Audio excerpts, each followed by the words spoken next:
नमस्कार दोस्तों, स्वागत है आपका आज के इस वीडियो में। आज इस वीडियो के माध्यम से हम कुछ नया जानेंगे।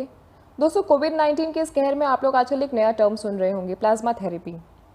आईसीएमआर ने परमिशन भी दे दी और कहा है कि कोरोना के जो मरीज़ हैं उनका इलाज इस थेरेपी के माध्यम से किया जा सकता है। इस ट्रीटमेंट की शुरुआती शोध की माने तो कोरोना से संक्रमित मरीजों को 3 से 4 दिन के भीतर ठीक किया जा सकता है, लेकिन बताते चले कि ये कोरोना का फाइनल इलाज नहीं है। इन दिनों प्लाज्मा थेरेपी के बारे में कई चर्चाएं हो रही हैं। आज हम प्लाज्मा थेरेपी से जुड़ी हुई महत्वपूर्ण जानकारी प्राप्त करेंगे। क्या है प्लाज्मा थेरेपी? यह कोविड-19 मरीजों के लिए कितनी सहायक है? क्या इस थेरेपी को भारत में किया जा सकता है? क्या इसके पहले थेरेपी की गई है? इस थेरेपी से कितने लोगों को लाभ होगा? इन सारे सवालों का जवाब आज हम इस वीडियो में जानेंगे, तो बने रहिए हमारे साथ। प्लाज्मा क्या है? दरअसल प्लाज्मा हमारी रक्त कोशिकाओं में होता है, जिसका निर्माण शरीर में मौजूद प्रोटीन से होता है। जब हमें चोट या घाव लगती है तो रक्त का रिसाव होता है।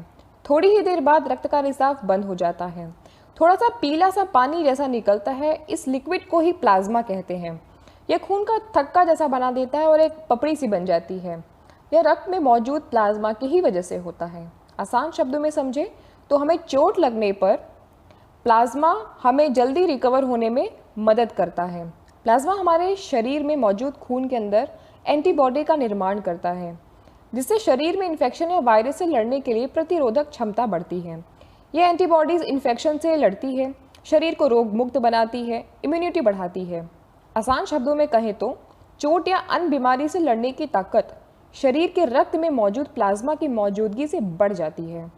प्लाज्मा हमारे शरीर में खून का एक ज़रूरी हिस्सा है, जो पूरे शरीर में पोषक चीज़ें और तमाम हार्मोन्स वगैरह ट्रांसपोर्ट करता है। इसलिए ब्लड बैंक में जैसे ब्लड डोनेट किया जाता है, वैसे ही प्लाज्मा को भी डोनेट किया जाता है। कोविड-19 बीमारी से लड़ने के लिए प्लाज्मा के इस्तेमाल की बात की जा रही है, जिसकी स्वीकृति ICMR Indian council of medical research ने दे दी है। कोविड-19 पेशेंट की जल्दी रिकवरी के लिए उन्हें प्लाज्मा ट्रांसफ़र किया जा सकता है। हालांकि इस पर भी कर्नाटका और केरला जैसे राज्य शोध कर रहे हैं। शोध में सफलता मिलने के उपरांत ही थेरेपी भारत में पूरी तरीके से अप्लाई की जा सकेगी। बताते चले कि एक स्वस्थ आदमी के अंदर से आधे लीटर तक का प्लाज्मा लिया जा सकता है। यह अमाउंट व्यक्ति के उम्र, स्वास्थ्य जैसे अन्य फैक्टर्स पे भी डिपेंड करता है।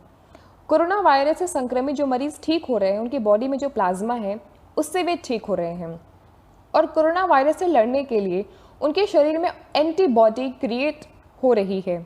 उससे ये बीमारी से लड़ने में मदद मिल रही है और वे ठीक भी हो रहे हैं, मतलब उनके शरीर में वायरस भी मौजूद नहीं है।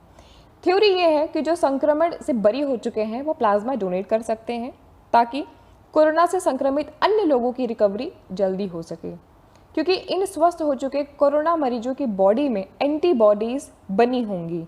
अब इस प्लाज्मा को कोरोना मरीज से पीड़ित लोगों के शरीर में ट्रांसफ़र किया जाएगा। ट्रांसफ़र होने के बाद ये प्लाज्मा जिस मरीज़ के शरीर में जाएगा, उसके शरीर में मौजूद वायरस से लड़ेगा और उन्हें रोग मुक्त करेगा। इस टेक्निक को पैसिव इम्यूनाइजेशन या कन्वेलेसेंट टेक्निक कहा जा रहा है। एक व्यक्ति अगर प्लाज्मा डोनेट करता है तो दावा किया जा रहा है कि उससे 2 या अधिकतम 3 लोगों का इलाज किया जा सकता है। एक व्यक्ति को ठीक करने के लिए तकरीबन 200 ml से 250 ml तक का प्लाज्मा की ज़रूरत पड़ सकती है। अनुमान लगाया जा रहा है कि ऐसे केसेस में तेज़ी से व्यक्ति की रिकवरी हो सकती है। शोध भी ये दावा कर रहे हैं कि ऐसी स्थिति में 3 से 7 दिन के भीतर कोरोना पीड़ित मरीज पूरी तरीके से ठीक हो सकते हैं। अब सवाल आता है कि क्या ये थेरेपी पहले भी की जा चुकी है? तो इसका जवाब है हाँ।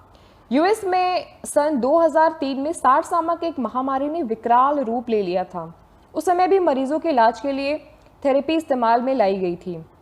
वहीं कुछ साल पहले इबोला नामक वायरस भारत सहित धरती के अन्य कई हिस्सों में फैला था, खासतौर पर अफ्रीका कॉन्टिनेंट में।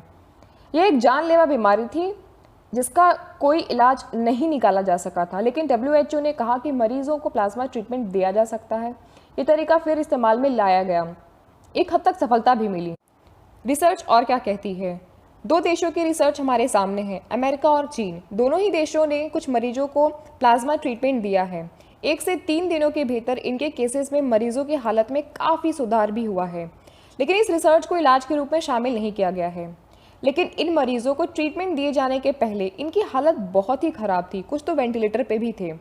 ट्रीटमेंट दिए जाने के कुछ ही समय के बाद उनकी हालत में सुधार होना शुरू हो गया। सबसे ज़रूरी बात, इन मरीजों में प्लाज्मा ट्रीटमेंट की कोई साइड इफ़ेक्ट नहीं दिखा है। भारत में क्या स्थिति है इस ट्रीटमेंट की? आईसीएमआर ने कहा है कि प्लाज्मा ट्रीटमेंट शुरू कर सकते हैं, उन्होंने अप्रूवल दे दिया है। चिकित्सा संस्थानों से कहा है कि प्लाज्मा ट्रीटमेंट में ट्रायल के लिए ड्रग कंट्रोलर ऑफ इंडिया में रजिस्ट्रेशन कराएं।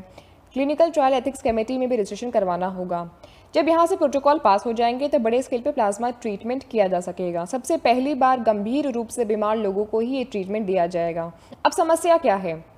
जो लोग कभी ब्लड बैंक के हॉस्पिटल में खून डोनेट करने गए होंगे उन्हें पता होगा कि बहुत सारे सवाल पूछे जाते हैं ब्लड डोनेट करने से पहले, कि बीते दिनों में आप गंभीर रूप से बीमार तो नहीं हुए, किसी रोग की दवा रोज़ाना तो नहीं आपकी चल रही है, तथा अन्य स्वास्थ्य संबंधी सवाल डोनर से पूछे जाते हैं।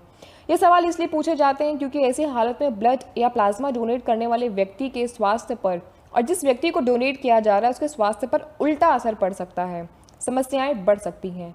ऐसे में कोरोना से संक्रमित हुए व्यक्ति को प्लाज्मा दिया जाता है तो एक खतरा और भी है कि डोनर को भी दिक्कत हो सकती है।